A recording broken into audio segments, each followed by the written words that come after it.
All right, hello and welcome. Glad to see you here. Today, we're going to cover 6 practical and quick ways to eliminate stress and anxiety from your life very, very quickly. And then I'm also going to cover the Zen secret to the universe that once you adapt it into your life, stress just simply won't exist. So, that sounds like a plan. Please stick with me. If you like what you see at any point during this video, please like and subscribe. I'm going to be here twice a week for foreseeably ever. So, being fucking happy is exactly what you want. Please join the rodeo down below. Thank you so much. All right, let's get into it. All right, number one is not going to come as a shock to anybody. Number one is put the fucking phone down. Stress, anxiety, comparison, dopamine addiction, and depression are all linked to the rising screen times. You know, your inner self doesn't want to just be distracted. Okay, your inner self doesn't want to spend time mindlessly doom scrolling and all that other kind of stuff. It just puts comparison. It's just seeing this big facade and all this mainly negativity just crashing into your brain. And what it's doing is just stopping you from living any kind of life, of doing anything that you actually want to do. So just put the phone down, limit the amount of time that you're looking at screens, and that's going to help tremendously. Trust me. Talk about digital detoxing. And I've done it a few times and it's incredible. Just even for a weekend, no screens, no music, no anything, just total boredom, journaling, sleeping, going for hikes, go camping, something like that. Just get away from it and try to make that more of a part of your day where you're getting away from being on your phone or Netflix or anything like that. Number 2, clean your space.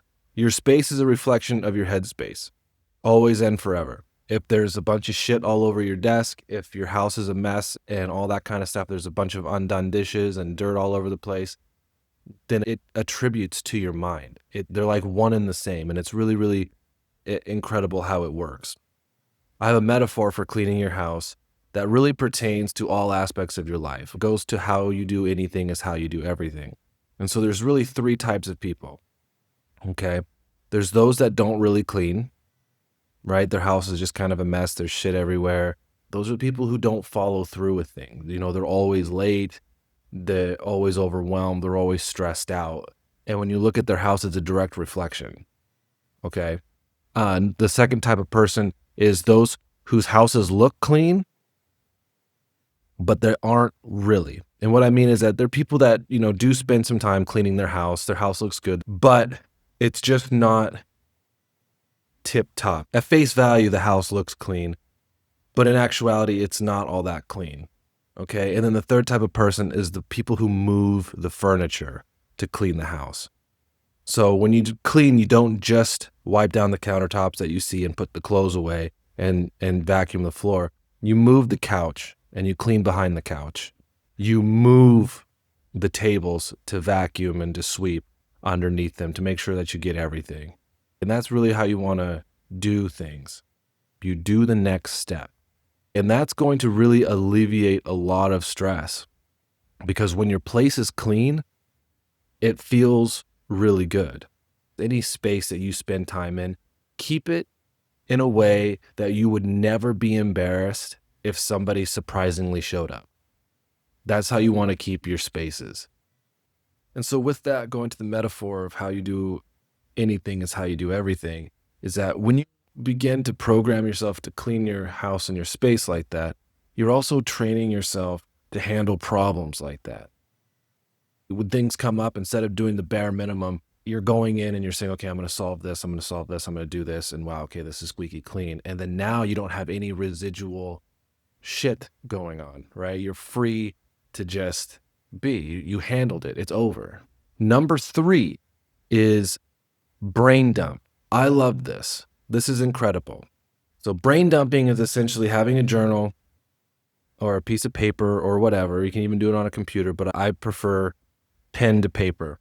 And what you're doing is you're just putting 5 minutes on a timer and you're just writing down everything on your mind, just in a list format. Get it down, get it outside of you. Because when you keep it in, when you just have thoughts of things that you need to do or want to do, or places you need to go, people you need to see, all that kind of stuff, your brain has no choice when it's just stuck rattling around in there to put a high level of importance on it. And that leads to overwhelm. So it's really easy to get stacking when you're like, oh, well, I got to go here and I got to see this person. Oh, I got to pay my bills. Oh, I got to do this. Oh, I got to do this. Oh, I got to be here. Oh, that's right. I got to get that done. So when you can't look at it objectively, all of this is urgent. All of this is, we got to do all of this right now. But that's really not the case. And so you want to clear that chaos out of your mind. Put everything down so you can look at it objectively, because then it lives outside of you. Now it's not cluttering the headspace. It's down, it's outside of you, and you can look at it and you can assess. And you'll see that after 5 minutes, you'll have this page of notes, and half of it you can really just eliminate. Because you could ask yourself, is this actually important? What will happen if this doesn't get done? What will happen if I don't do this? Is this actually a priority for me? And you'll see that a lot of them just aren't. And some of them are, but you'll see that a lot of them are not. You can immediately cross several of them off the list, especially just wayward thoughts that you just write down. And then you can actually say, okay, well, what is important that I need to do now? And then that'll be a shorter list, and you can begin to take action on it. And then just be able to plan out, well, I can do this at this time and this at this time and this at this time. And now your mind says, oh, okay, cool. Now we have all of this stuff handled. So make brain dumping a part of your ritual, every day, every couple of days, whenever you feel overwhelmed or stressed or anxious. Just get your thoughts out of your mind so it's not creating chaos. Number 4, I already touched on it. Take action. So once you have everything written down, take action on what you can do, on what you can control, and what is important. And even if it's not, just take action on something, because Jeff Bezos talks about this. He said this before, about how simply taking action with something will immediately reduce your stress. Because stress is nothing more than worry. You're worrying about what may or may not happen. You're worried about the outcome. You're worried about, not getting something done. You're worried about all this stuff. But when you're doing it, there is no more worry because it is in progress, or at least something is in progress. Your mind is now focused on doing something. So it's not ruminating on what the possible outcome is. Okay, you're just doing it. Joe Foster, the founder of Reebok, who I had the privilege of speaking with and having dinner with a few months back, he spoke on this about his generation years ago when he was starting Reebok and everything like that, was they didn't know of stress.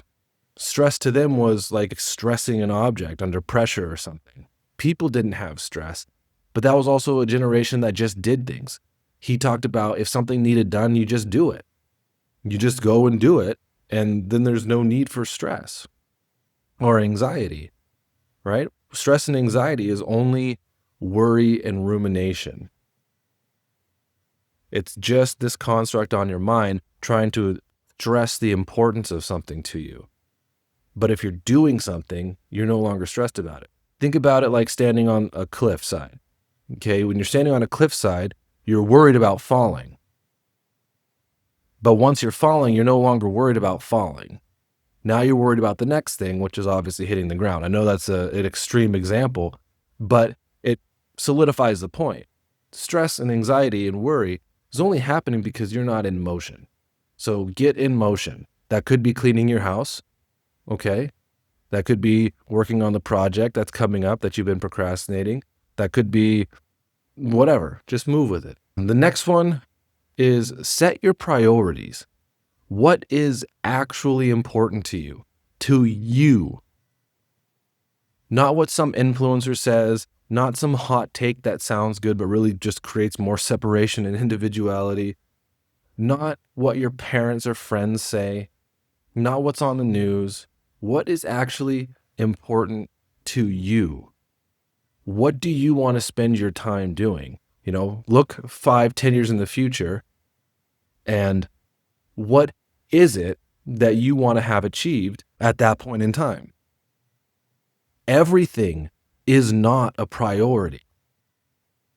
This is one that I see a lot, and I'll get into it in a second. But everything is not a priority. You have maybe 2, 3, maximum 4 priorities in your life, or less, seriously.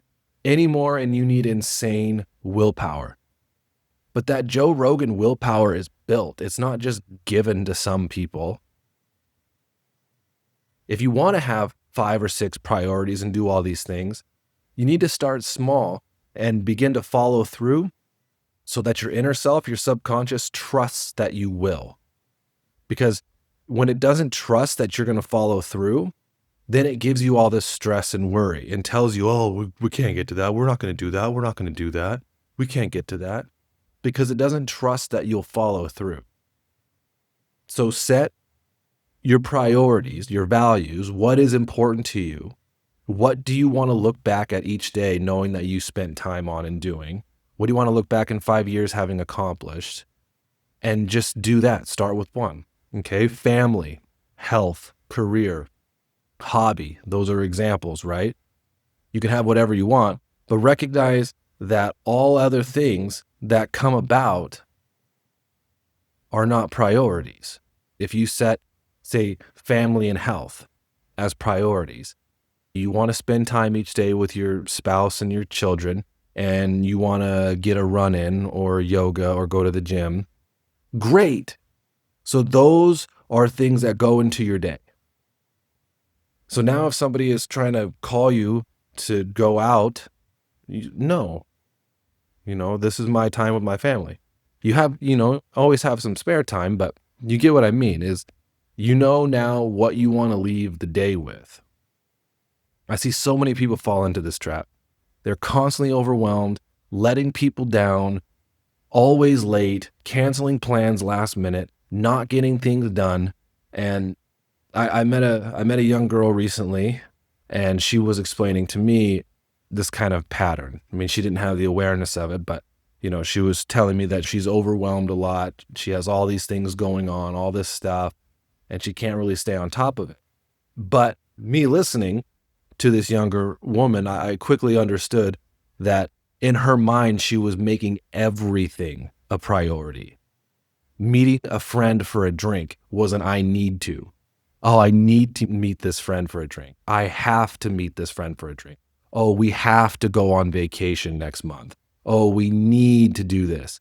That's telling your subconscious that it's a priority. And so a couple things are happening.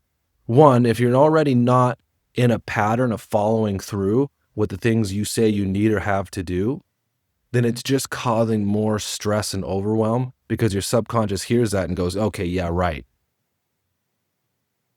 And two, humans have an immediate resistance response. Think about when your parents or a teacher or a boss tells you that you need to do something.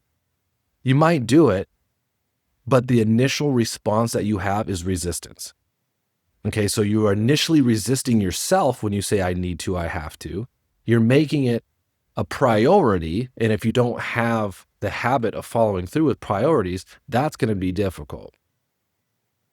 So it was really easy for me to spot all of this because all of these fun things, all of the stuff that overwhelmed her were fun. They were vacation. They were spending time with friends. They were seeing a cute guy that she was interested in.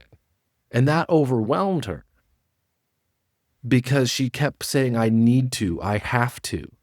I need to is breathing, drinking water, existing. Those are needs. Right? Needing to meet a friend is not a need. You want to meet a friend. Having 3 different friends who want to meet you on the same day and a guy who wants to go on a date with you, saying I need to all 4 of them makes it extremely difficult. What do you want to do? I go back to the priorities. If you have priorities of, say, health and fitness and career, then you'll say, okay, well, I'm spending time in my career. I want to get my run in. After that, I have about 2 hours. I have 3 or 4 offers. Which one would I like to do with my time? Make that decision and do that. Okay. So when you actually do that and you say, no, I can't meet you at 5. At 5 is when I go to the gym. And I can meet you at 7:30 or something. And you do that, it builds consistency, it builds that willpower, and then you can add more priorities because now your inner self knows that you're following through. Now let's get on to the Zen secret of the universe that will absolutely help you eliminate stress and anxiety from yourself. So first thing, when you're feeling stress and anxiety, it's another simple tip, is just take a fucking breath. Look down at your fingernails. You can do it right now. Look down at your fingernails, all 10 of them, and tell them to stop growing. Tell your hair to stop growing. They won't. Okay? Tomorrow they will be longer, and you will be older. In the same way that you grew up, right? Same way your bones grew, same way your teeth came in. What caused that? You see, you have nothing to do. You are being done. You never had to consciously think about growing. You never had to consciously try to get older. You never had to consciously try to breathe. It just happens. There is a force at work in every single one of us. It's the piece in all of us that no biologist or no scientist can actually find. They can't cut us open and figure that out. Every cell in your body is new, and 2 years ago, you were a completely different person. Literally, every 2 years, every cell in your body dies off and a new cell is created. What creates that? It's this force. It's this thing that constructed the universe, and it lives within each of us. Each and every one of us. We are being done. There is no need to be doing. Tomorrow will come. If it's not supposed to, then it won't. But you will continue to grow. You will continue to be done. You just trust the power that lies within you and that governs our universe. So just in Zen teaching, reality is that there is only now. There's only now, the unfolding, the being done. William Blake, in his famous poem, The Marriage of Heaven and Hell, inspired by Aldous Huxley's The Doors of Perception, said, if the doors of perception were cleansed, everything would appear to man as it is. Infinite. Infinite. Everything is infinite. Zen also teaches interconnectedness. There's this piece that lives within inside of us is not from this world. You are not from this world. You are infinite, just like everything else is. So you're being done. You have no beginning. You have no end. And everything is happening. It's just being. Okay, so Zen talks about just being. You are simply a door. You inhale into your inner world and you exhale to your outer world. That's all that's required of you. Everything else is taken care of. It is. It always will be, as long as you believe. Wayne Dyer talks about when you believe it, you will see it. And that's true. I talk about the red car theory a lot. When you set your mind on something, you'll see it. But in today's day and age, we set our mind on all these things that we're supposed to do, we have to do, and everything. But in reality, if that's what you choose to believe, then that's what you'll see. And so our ego creates this illusion of separateness. It creates this illusion, and we constantly are programming this illusion. If you believe that things are hard or difficult or that you have to do this, then that's what will show up in your reality. If you accept that you're being done and you trust that things are unfolding, then you'll be a lot more fucking happy. And that's the whole point, right?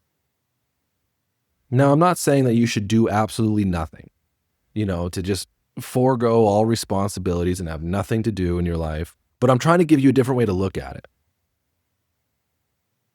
That not everything is a priority, and that this world is infinite and you are infinite, and that you don't need or have to do anything. You are being done. So you are free to choose what it is that you want to do in this existence. And you are free to choose how you feel about it.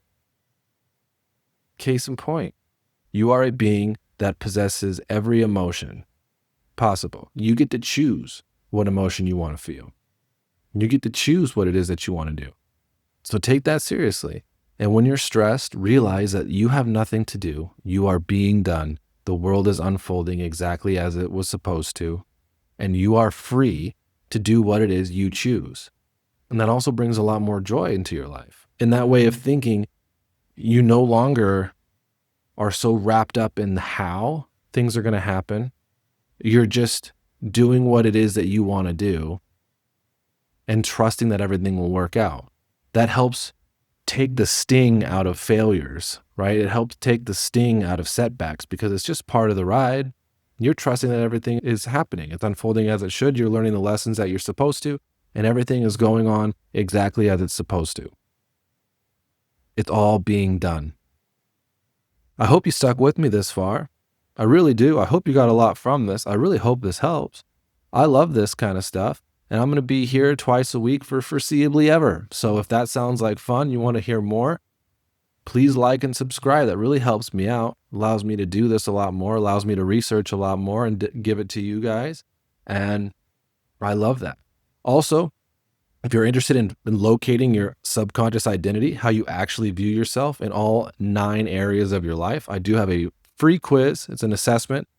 It takes about 8 minutes, and it will reveal exactly how you feel about yourself or exactly what your subconscious thinks about you in all 9 areas of your life. It'll answer a lot of questions as to, why you may be struggling to make more money, why you attract the same partner, why it's hard to get the promotion, all these things.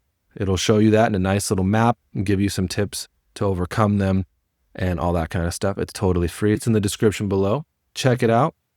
And if you're still with me this long, please check out another one of these videos that I know you're going to like, and comment and tell me what's up.